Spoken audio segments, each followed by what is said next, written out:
오늘 저희가 이 방대한 자료들을 딱 처음 펼쳤을 때 가장 먼저 눈에 띄는 아주 기묘한 데이터 포인트가 하나 있었습니다. 청취자님들도 들으시면 좀 놀라실 텐데요. 네, 저도 그 부분 보면서 시장의 판도가 완전히 바뀌고 있다는 걸 체감했죠. 그렇죠. 지금 전 세계 휴머노이드 로봇 산업을 주고하려는데 중국의 최상위권 로봇 기업들이잖아요. 그런데 정작 배터리를 선택할 때는 자기네 나라, 그러니까 중국의 LFP 배터리를 배제하고 한국산 NCM 배터리를 주문하고 있다는 사실입니다. 맞아요. 이게 사실 경제성이나 자국산업 보호 논리로는 도저히 설명이 안 되는 아주 이례적인 선택이거든요. 그러니까요, 청취자 여러분, 오늘 저희가 심층 분석할 주제가 바로 이 거대한 시장의 전환입니다.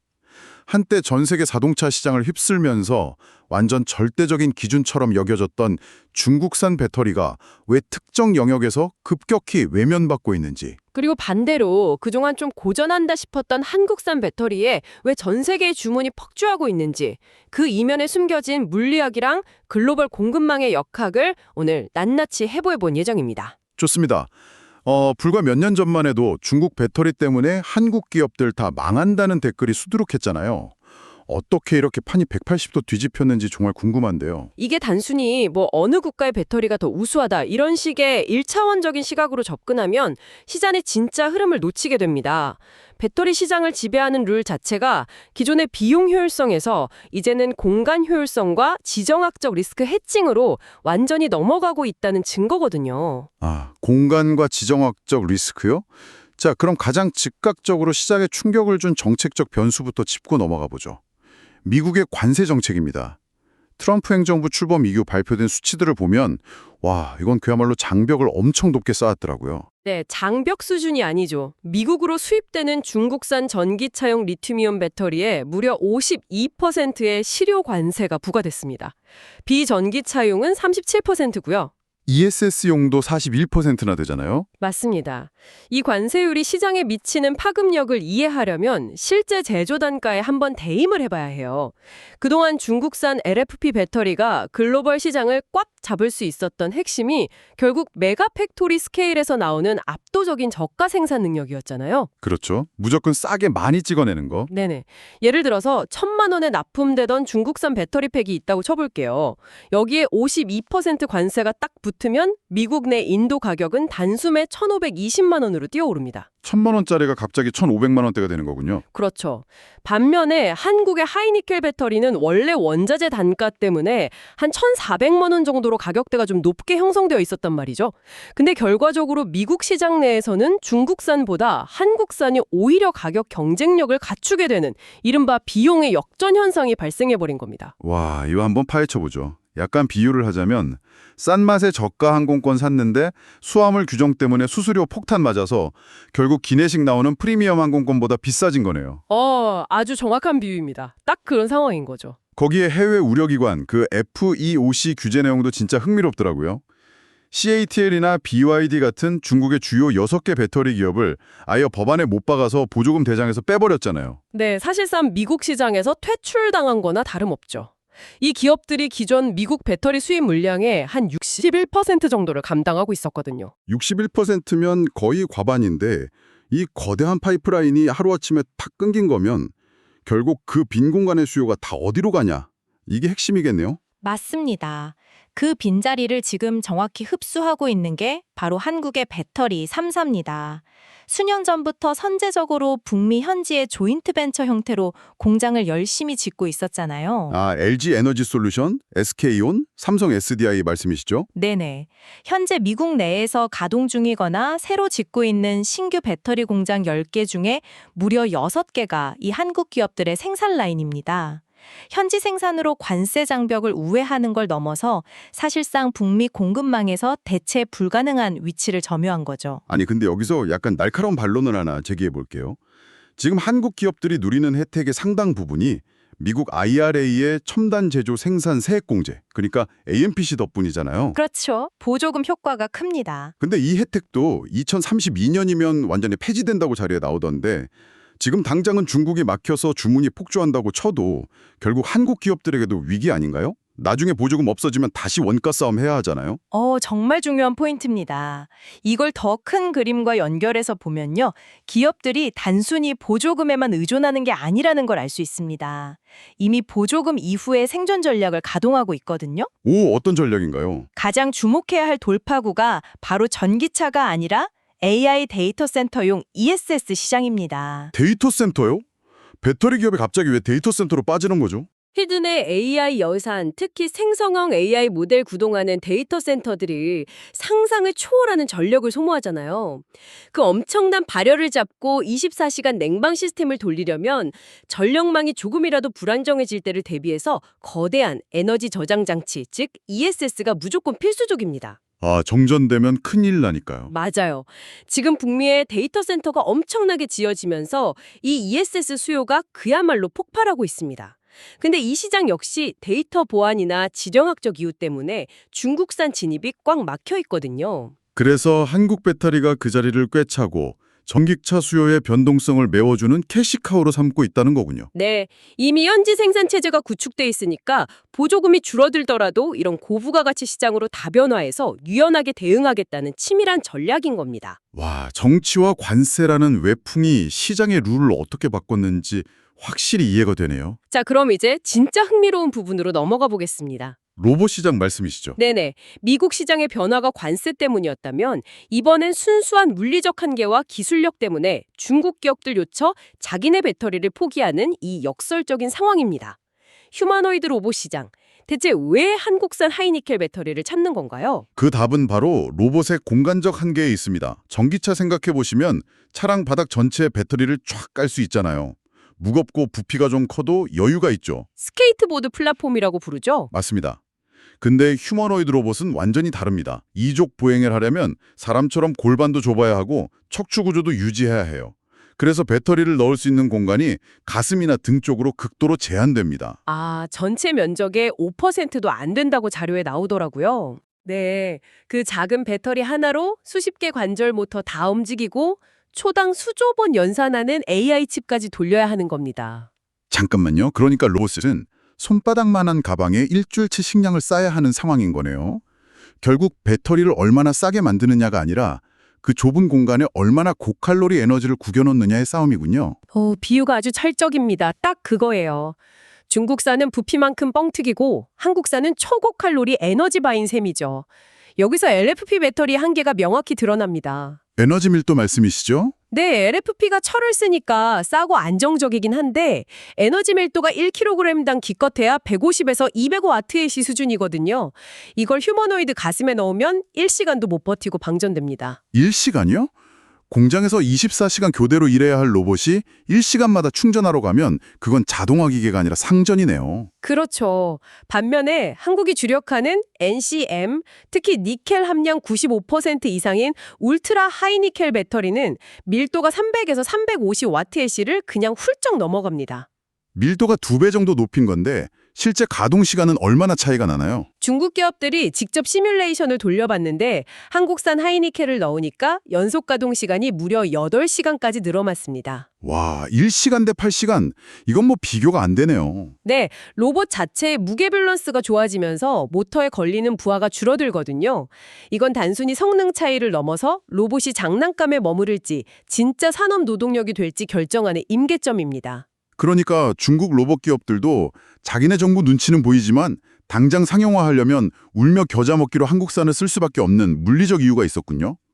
근데 전문가님, 여기서 한국이 만드는 4680 원통형 배터리 얘기도 엄청 나오잖아요. 네, 지름 40mm, 높이 80mm짜리 배터리죠. 네네. 근데 이게 단순히 크기만 커진 게 아니라 맷집도 좋아진 건가요?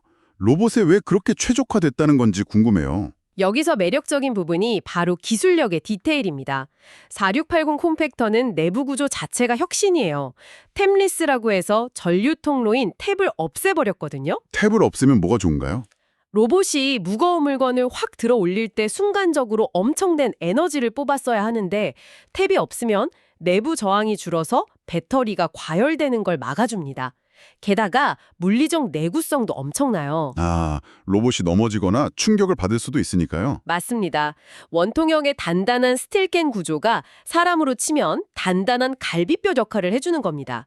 충격을 셀 전체로 고르게 분산시켜주죠. 전기차 시장은 1kW시당 10만 원, 20만 원 하면서 피 튀기게 경쟁을 하는데 이 로봇 배터리는 60만 원에서 80만 원을 받을 수 있는 고부가 가치 시장이라고 하더라고요.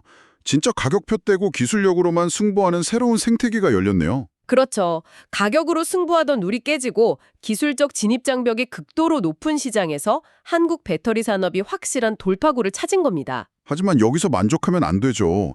지금 하이니켈로 시장을 꽉 잡고 있어도 미래 경쟁에서 이기려면 궁극의 무기가 필요하잖아요. 자연스럽게 차세대 기술인 전고체 배터리로 넘어가 보겠습니다. 전고체가 도대체 뭐길래 꿈의 배터리라고 하는 건가요? 리튬이온 배터리의 아킬레스건이 화재 위험이잖아요.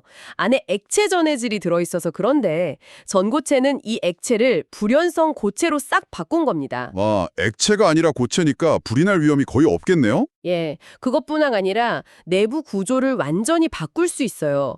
특히 삼성 SDI 같은 곳에서 주력하는 게 무음극 기술입니다. 예, 무음극이요? 배터리에 양극이랑 음극이 있어야 전기가 통하는 거 아닌가요? 정확히 말하면 음극을 없애는 게 아니라 부피를 엄청 차지하던 흑연 소재를 빼버리는 겁니다. 흑연 대신 얇은 집 전체 표면에 리튬이 직접 쌓이게 만드는 거죠. 아, 그러니까 거대한 흑연 호텔을 짓는 대신에 리튬이온들이 알아서 빈터에 텐트를 치게 만든다는 거군요. 네, 아주 찰떡 같은 비유입니다. 그 흑연이 빠진 공간에 에너지를 내는 물질을 더 꽉꽉 채워 넣으니까 에너지 밀도를 400에서 500와트시 이상으로 극한까지 끌어올릴 수 있는 거예요.